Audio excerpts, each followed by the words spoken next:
En aangezien ik daar ook niks heb met Venlo, vroeg ik vrijspraak voor deze Duitse klokkenluier. Of moet ik klager zeggen, meneer de openbare aanklager? Ja, ook ik, Johannes Genoevel, denk aan vrijspraak. Ik ben een ganz geneinige Anwalt. Aber ich nicht. Wo gewerkt wird, da vallen Spaniers. Da ist Rummel und Ongemak. En aangezien sto, Herr Hannes, geen klinkklare oplossingen aan kunt bieden, en alleen maar hier gaat steeds te greken, ga ik niet met de advocaat mee, maar met een openbare aanklager. En ik veroordeel dich dan ook tot levenslang schreeuwen en branden in den duivelsketel. Duivels, pak hem op, breng hem naar voren te Lucifer en doe de plicht.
Wat kregen we nou op onze tel gesmeten, meneer de openbare aanklager? Ik hoop op een bief, medium gebakken, met get friet en slaap erbij, en door overheen nog een lekker sausje. En ik vind het prima. Hé weer. Hij moet weer zo nodig alle aandacht trekken. Kun ze nou eens nooit normaal doen? Die grapjes die maak ik normaal altijd. Maar wat is hier nog normaal in dit land? Niks toch? Juist. En daar wil ik ook naartoe. Allemaal die regels hier.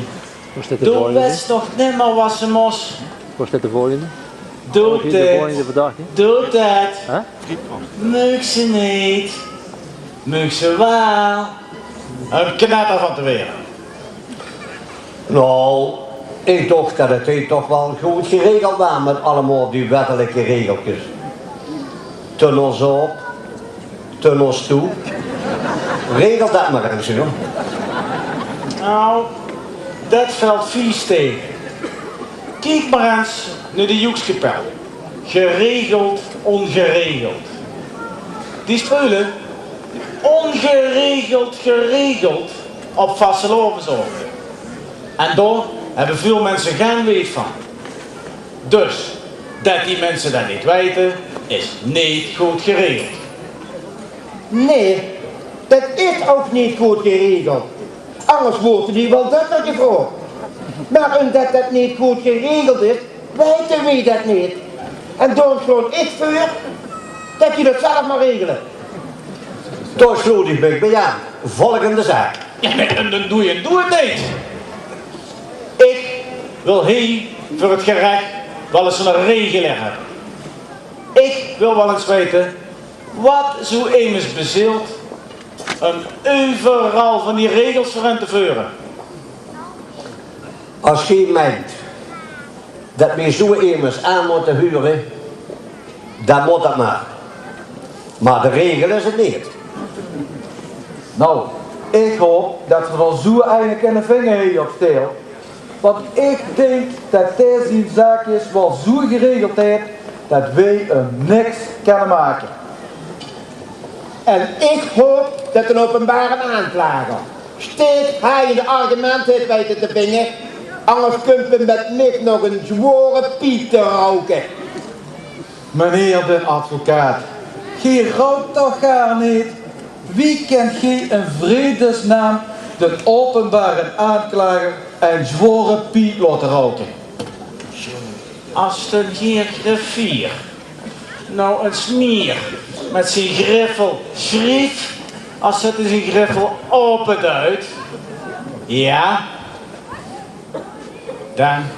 dan kan ik ook een voorbeeld geven van zijn regel. Zoals het rookverbod in openbare gelegenheden als cafés, zoekierten en nog eens cafés. En regel nummer 2, de sluitingstijd. Oh joh, dat heb ik ook eens meegemaakt. De sluitingstijd, dat is niks als je goed aan de gang was. Ik ben nooit toch wel nieuwsgierig geworden. Laat gewoon.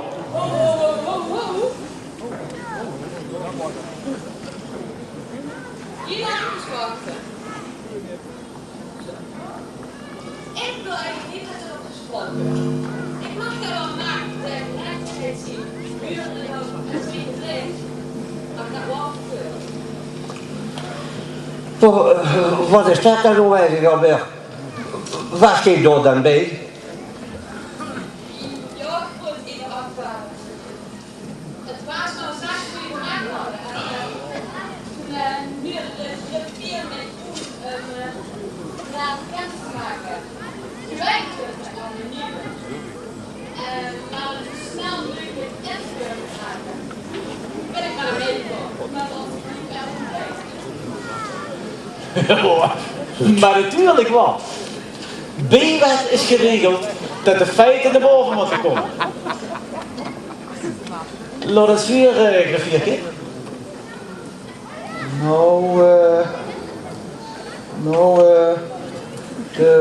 De Maak en ik, we zien eens een keer net voor sluitingstijd nog gauw even naar de wc gegaan. En wie weet ook klaar waren, ik mijn vanavond kwamen, toen was iedereen in de café al verzwonden. Inclusief de kastelein. Want de sluitingstijd, ja, die was inmiddels al verstreken. En de kastelein, de Hans was, ja, dit was natuurlijk geen straf te riskeren. Maar wie, de Maak en ik, wij zijn het opgesloten. Toen heb ik de kastelein, de Hans Worst, gebeld. En toen heb ik de vriendelijk gevraagd wanneer dat er weer open ging. Zet hij tegen mij, heeft u zo'n nodig, dat u niet wist 10 uur kunt wachten. Wist dat ik toch weer ben? Ik zeg, nee man, knoetzoer. Dat is het gear niet. De Maak en ik, wie zitten nog steeds binnen? Een raar verhaal. Nee, Een raar verhaal. nee. Ik vroeg me af of dat zo wel was. Ja. Misschien is dat wel ganz anders gegaan. Maar had je geen regenleer naar boven willen laten komen, meneer de officier? Inderdaad. En als dat gefladder van up hier heen helpt, dan laat ik het uit de zaal zetten.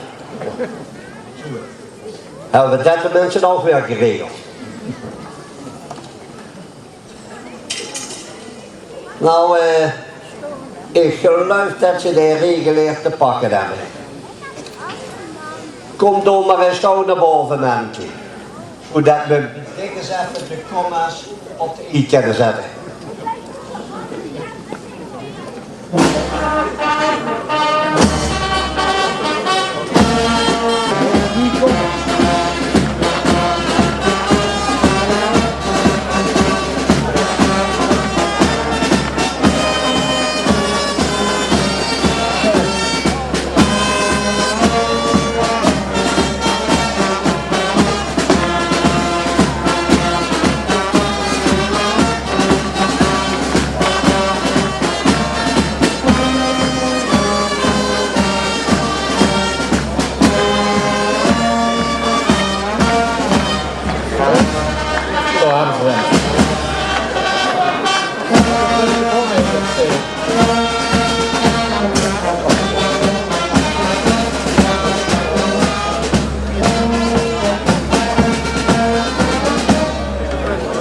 Wat is dat nou voor een onzin, hè? Stond ik toch aan de fruitkrom rustig te richten, kreeg ik in één keer door een paar van die zwarte duvels van achter bij mijn kladden gegrepen. Dat kent zomaar niet. Daar is een regel voor. En daar heb ik ook aan te halen. Doe met die regels. Daar ben je juist van de boven gehoord.